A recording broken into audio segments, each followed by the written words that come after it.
मचियाही बैठली सासु तो बहु हरिया रजकार बहु हरिया रजकार हो।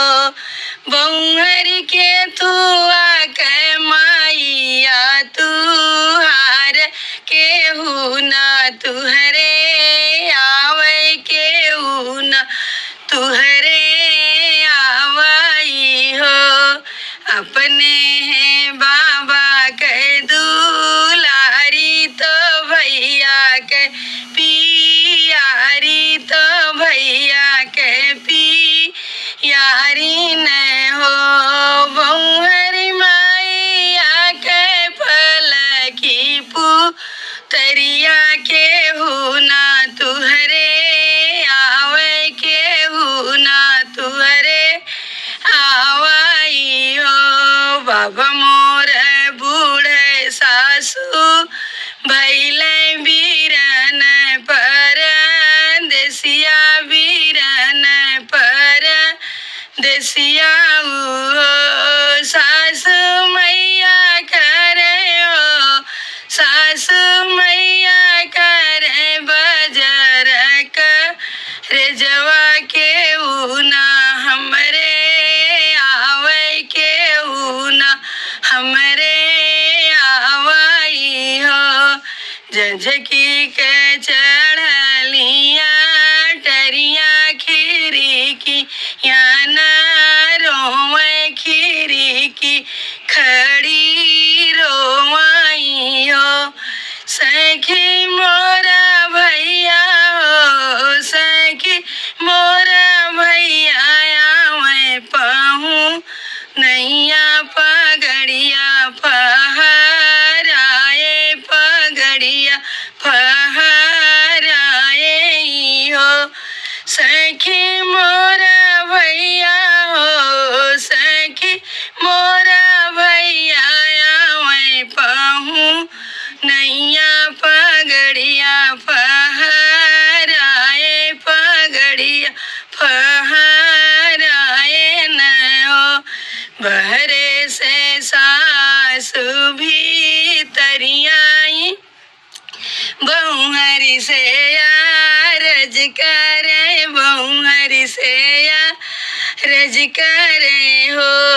बहु हरिया वाला भैया तू हार रोवत जनी जायु रोवत जनी जायु हो। बहु हरिया वाला भैया तू हार रोवत जनी जायु रोवत जनी जायु हो।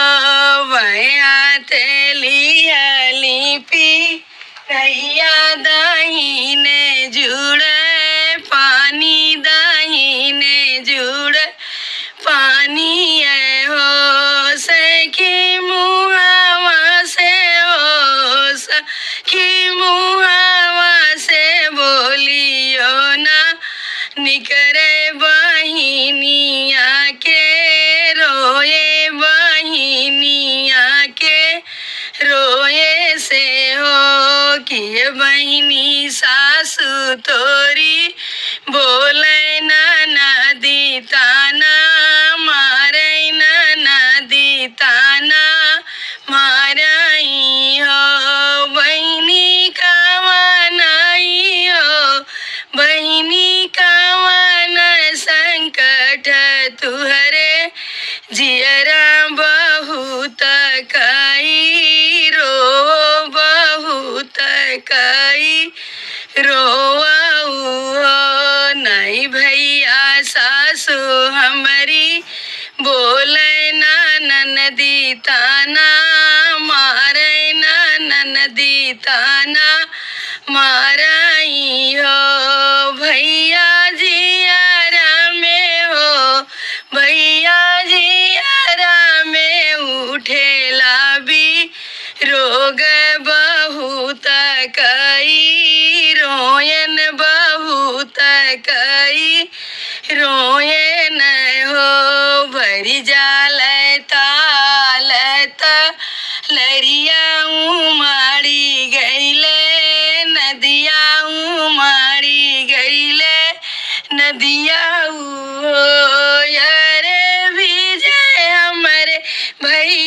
के पटुकवा बहिनिया के रोए, बहिनिया के रोए से हो सुध की हो बाबा के बगैचा तो मैया करा सोइया तो मैया कर सोइया न हो भैया सुधी की हो तुहारी सा घरिया बहुत भैया रोयन बहुत भैया रोये न हो।